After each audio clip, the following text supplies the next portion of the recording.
بسم الله الرحمن الرحيم. نبدأ الفيديو الثالث من المراجعة النهائية للصف الخامس.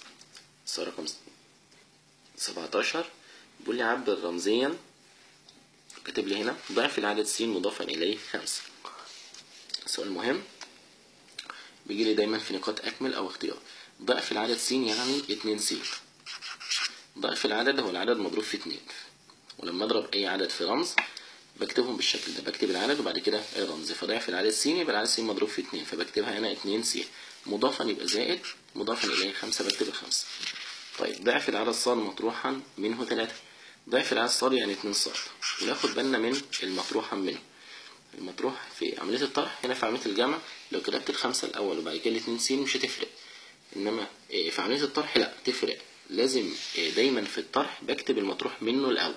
فأقول لي ضعف العدد ص مطروحا منه 3، يبقى ال3 انطرحت من ضعف العدد ص اللي هي ال2 ص، يبقى المطروح منه ينكتب الأول. فالمطروح منه هنا هي ال2 ص، فاكتب ال2 ص الأول وبعد كده أقول ناقص واكتب بعد كده ال3. يبقى ده ضعف العدد ص مطروحا منه 3. طيب ضعف العدد لام مطروحا من 7. ناخد بالنا بقى هنا ضعف العدد لام مطروحا من 7، يبقى ضعف العدد لام هو اللي انطرح من ال7. يبقى لما اجي اكتب ال7 الأول لأن ال7 هي المطروح منها.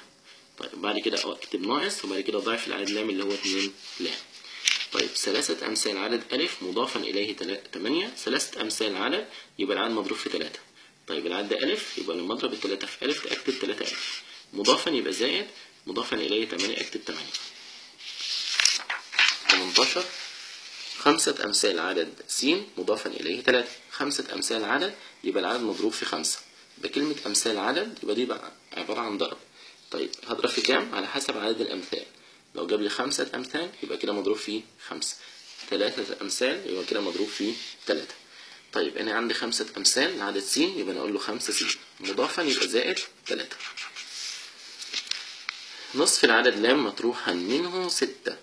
تاني بأكد إن في عملية الطرح اللي بينكتب الأول هو المطروح منه. فبقول لي نصف العدد لام مطروحا منه 6، يبقى 6 هي اللي انطرحت من نصف العدد لام. يبقى أنا أكتب هنا نصف لام الأول وبعد كده مطروحا منه 6، أطرح منها 6. ونص لام دي ممكن أكتبها نص لام أو لام على 2، يعني اللي هيترجمها برضو لام على 2 ناقص 6 برضو صح. طيب مربع طول ضلع س عايز محيطه. محيط المربع هو طول الضلع في نفسه. طول الضلع في 4، يبقى محيط المربع هو طول الضلع في 4.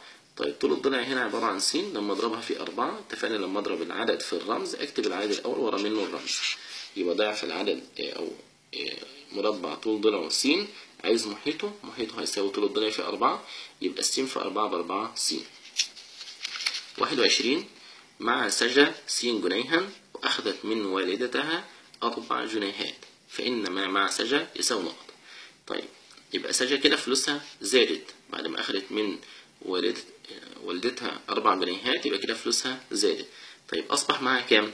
يبقى لما نيجي نحسب هي معاها كام يبقى هنجمع المبلغ اللي كان معاها والمبلغ اللي أخذته بعد كده. فأخذت خدت 4 جنيه بعد ما كان معاها س جنيها، يبقى لو عايزين نعرف سجى معاها كام يبقى نجمع س زائد 4 والتلميذ هنا جنيه. طبعا في كل الحالات دي يا جماعة أنا مش بطلع الناتج لأن قيمة الس غير معلومة، فأنا بكتب بس كده بعبر رمزي فقط. يبقى س زائد 4 جنيه. 22 بيقول لي إذا كان مجموع ما مع أحمد ورضوى 10 جنيهات، فإذا كان ما مع رضوى س جنيها عايزين نحسب اللي مع أحمد. طيب هنا بفرض إن هو قال لي إن الاتنين مجموعهم 10 جنيه. طيب بفرض إن رضوى دي معاها 3 جنيه، يبقى أحمد معاه كام؟ يبقى لو عايز أعرف أحمد معاه كام هطرح 10 ناقص 3 يطلع 7. طب لو رضوى معاها 4 جنيه يبقى أحمد معاه 6، 10 ناقص 4 6.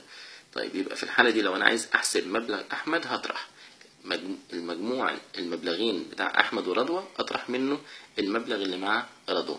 يبقى لو عايز أعرف هنا ما مع أحمد يساوي كام يبقى أنا هطرح 10 جنيه اللي كانت معهم هما الاتنين أطرح منها اللي مع رضوى. طب رضوى معاها س، يبقى 10 ناقص س جنيه.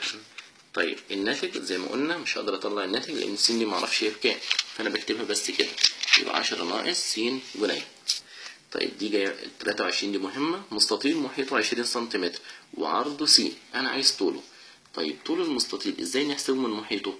طول المستطيل نحسبه من محيطه عن طريق قانون الطول يساوي نص المحيط ناقص العرض.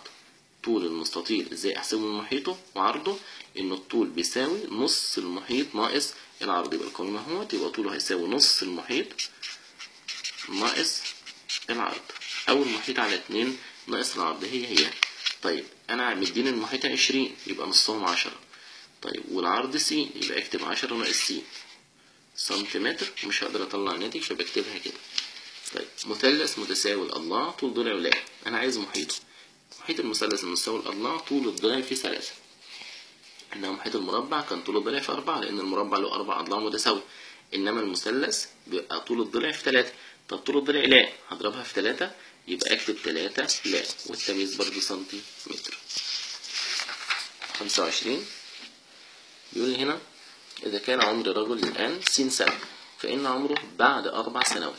طيب عمر الرجل بعد 4 سنوات هيزيد 4 سنوات عن عمره الآن. طيب هو عمره الآن س سنة، عايزين نعرف عمره بعد 4 سنوات، يبقى أنا هجيب عمره الآن س سنة وأجمع عليهم 4 سنوات، وقلنا مش هنقدر نطلع الناتج، أنا بس هكتب س زائد 4 سنة.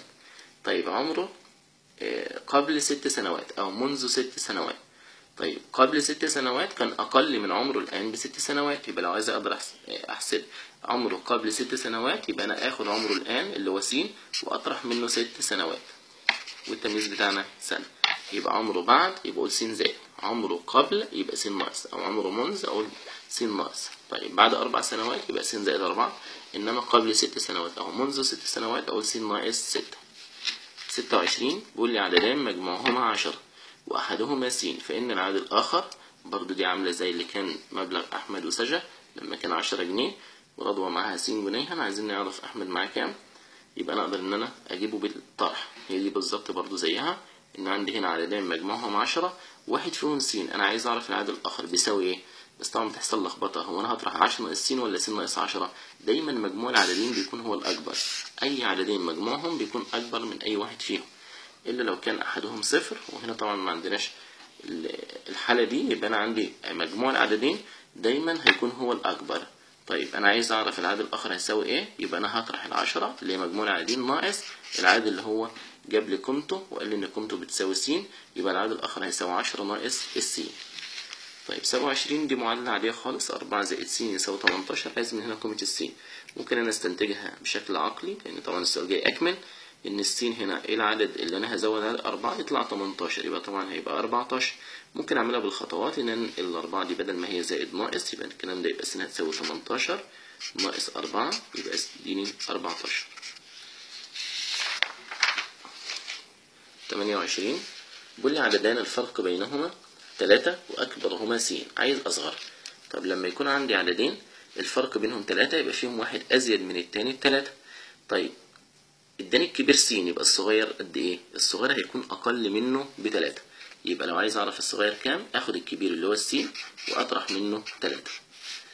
طيب عددان الفرق بينهما 3 يبقى برضو فيهم واحد ازيد من التاني ب3، اصغرهم س، المره دي بقى مديني الصغير وعايز الكبير. طيب اكبرهم هيبقى قد ايه؟ يبقى اكبر منه ب3، يبقى لو عايز اوصل له اقول س زائد 3، يبقى لو عايز الصغير اطرح ولو عايز الكبير اساوي. 30 بيقول لي الدائرة اللي طول قطرها س عايز احسب محيطها. محيط الدائرة بيساوي باي في طول القطر.